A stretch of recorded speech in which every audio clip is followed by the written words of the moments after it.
신앙생활을 하면서 우리에게 무엇이 가장 중요할까요? 아니, 다시금 생각해 봤을 때 무엇은 꼭 기억해야 할까요? 그건 바로 우리가 생명을 얻은 자라는 사실입니다. 하나님은 아담과 하와를 만드시며 그 생기를 불어넣으셔서 그들이 생명이 되게 하셨습니다. 그렇게 창조된 아담과 하와는 생명을 지닌 자들로 자유함을 누리며 에덴 동산에서 지냅니다. 그러나 그들의 삶은 이내 죄를 짓고 죽음에 이르는 삶이 됩니다. 그 결과가 무엇입니까? 생명의 자유함이 죄의 결과로 인하여 죽음에 속박된 인생으로 변모했습니다. 최초의 범죄를 지은 아담과 하와를 위하여 하나님은 그들을 사랑하심으로 가죽옷을 입히셨습니다. 사실 죄를 지은 아담과 하와는 자신 스스로 무화과 나무 잎을 지어 자신들의 부끄러움을 가렸습니다. 그러나 하나님은 동물을 죽여 그 동물로부터 나온 가죽옷을 그들에게 입히셨습니다.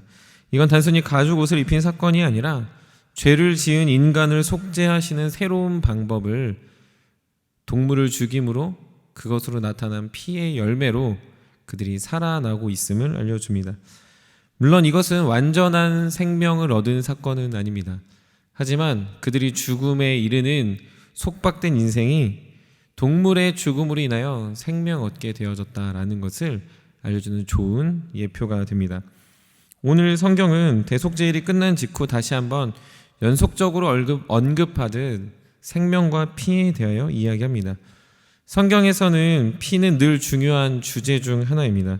그것은 피가 불결하고 만져선 안 돼서가 아니라 바로 이 피는 생명 그 자체 그리고 생명과 연관되어져 있음을 강하게 주장하기 때문에 그렇습니다.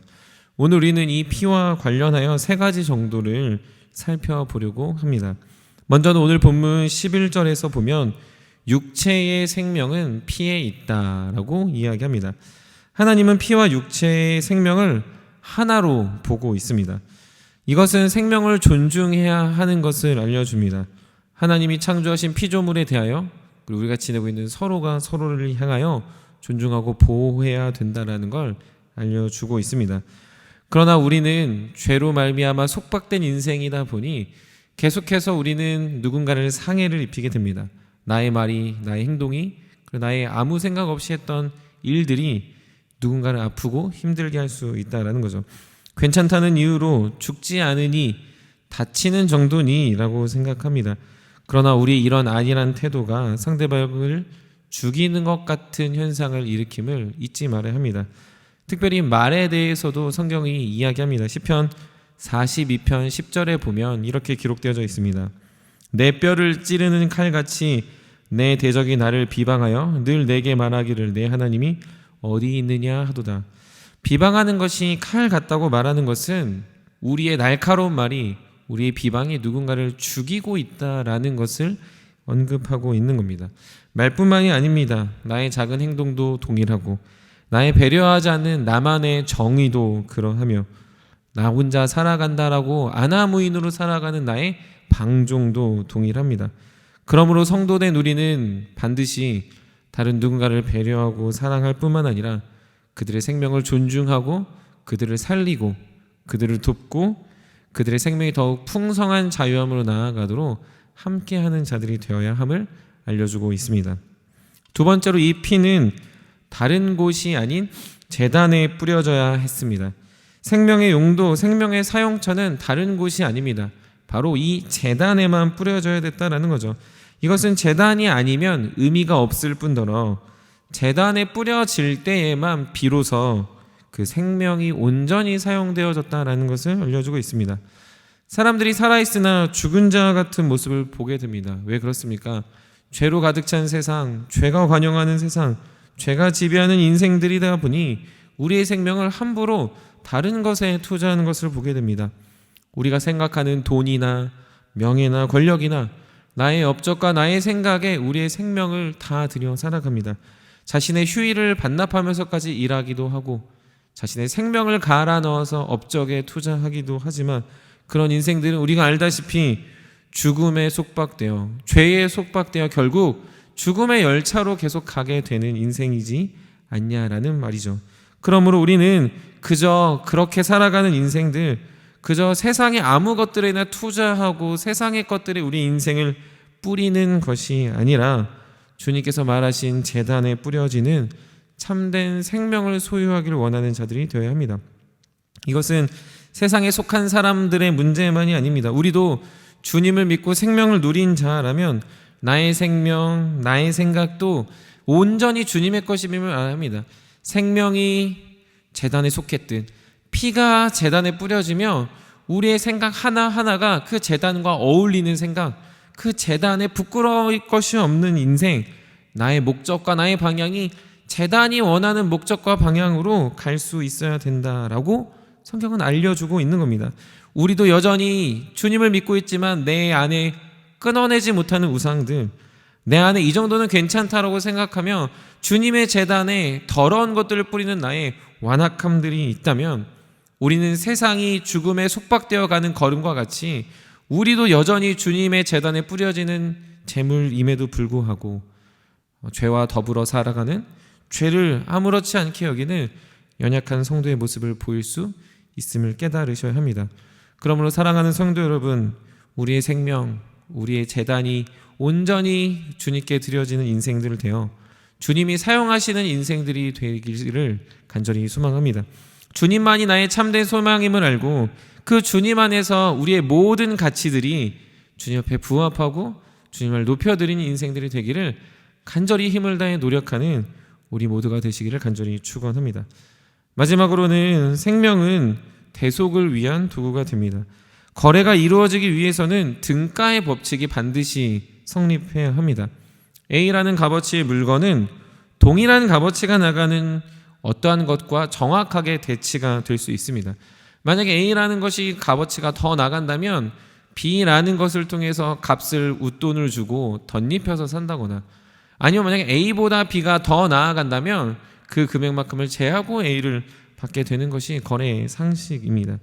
그러나 성경에서는 생명은 무엇으로 나올 수 있냐면 오롯이 생명으로만 회복될 수 있습니다. 생명을 얻기 위해서 돈으로 얻지도 못하고, 생명을 얻기 위해서 시간으로 얻지도 못하고, 생명을 얻기 위해 우리 어떠한 능력, 업적으로도 나올 수 없습니다. 오직 생명은 생명으로만 가능합니다.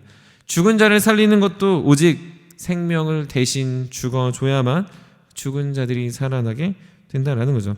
생명은 그래 생명으로 대체되고, 죽은 자는 생명을 대신 주어지는 누군가를 통하여 다시 살아나게 되는 일을 경험하게 됩니다. 피는 그러므로 대신 죽기도 하지만 함께 살기도 합니다. 피는 함께 살아가기도 하면서 죽어있는 무언가를 계속 살려내는 역할을 하기도 한다라는 거죠. 하나의 미랄이 죽어 다른 생명이 살아나는 것 같은 역사는 피 안에 담겨져 있는 생명 때문에 경험하는 겁니다. 동일하게 우리가 함께 살아갈 수 있는 이 피의 은혜들이 우리 안에 있을 때 우리는 서로가 어디에 속해 있는지를 깨달아 마땅히 주님의 은혜와 주님의 역사 안에 살아가는 성도의 공동체를 경험할 수 있다는 거죠. 앞장에서 16장에 대속죄일에 있었던 아사셀의 염소를 보면 그들이 보는 눈앞에가 아닌 사라져가는 그곳에서 염소의 그 죽음을 통해 그들은 함께 살아갈 것을 다짐하고 그들이 흘려지는 피의 그 상상을 해가며 그들의 인생의 주인 되신 주님께 나아갈 수 있는 공통된 힘을 얻게 됐다는 거죠. 신약에서도 동일합니다. 생명은 계속 생명을 낳는데 예수님은 제자들에게 자신의 살과 피를 나누듯 떡과 잔을 나누며 이 잔을 먹지 않으면 우리가 관계가 없다라고 이야기하십니다. 또한 그 떡과 잔을 먹을 때 우리가 참된 생명을 얻을 수 있다라는 것도 알려주고 있습니다. 이것은 무슨 말입니까? 생명은 생명을 더욱 확장시키기도 합니다. 생명 있는 자들끼리 연결시켜주기도 합니다. 생명은 그래서 생명 있는 공동체로 더욱 더 모이게 합니다. 뿐만 아니라 생명은 죽어있던 제자들, 주님을 믿지 않는 자들을 새롭게 소상시켜 생명 있는 자, 그래서 그들의 생명이, 그들의 인생이 주님 앞에 있음을 강력하게 이끄는 힘이 된다는 거죠. 이것을 볼 때 피는 생명을 활성화시키고 죽음을 종식시킵니다. 죽어 마땅한 우리가 생명의 성도가 되고 우리의 생명은 나 혼자가 아닌 모두가 함께 누리는 기쁨이 되어 이 세상 안에 주님의 자녀들로 가득 차게 되는 역사를 이룰 줄 믿습니다. 주 안에 사랑하는 성도 여러분, 오늘 우리는 피의 의미를 살펴보았습니다. 생명을 존중하고 남을 배려하며 우리 인생이 주님의 제단 앞에 흡족하게 드려지는 인생들이 되어 우리의 생명을 통해 다른 누군가를 살리기도 하지만 함께 살아가고 있는 이 참된 의미가 여러분들의 마음에 깊이 새겨지길 간절히 소망합니다. 피는 성도의 삶이라 연결지어도 무방할 것 같습니다. 성도의 삶은 가는 곳곳마다 사람을 살려내고 우리의 삶의 목적은 늘 제단에 부합하며 우리가 하나의 미랄처럼 이 땅에 썩어져 죽지만 우리 죽음이 다음 세대를, 교회를, 공동체를, 다른 누군가를 살리는 주님의 살아있는 생명의 피 같은 존재입니다. 그럼 우리 사랑하는 금광의 모든 가족들이 피의 의미를 깨닫는 성도 되어 성도의 삶이 피를 흘리는 삶임을 알아 여러분들이 생명을 나누고 생명을 함께 공유하시고 그리고 죽은 자들을 살려내는 주님의 자녀들 되시기를 간절히 축복합니다. 우리 말씀을 생각하시면서 함께 기도하도록 하겠습니다.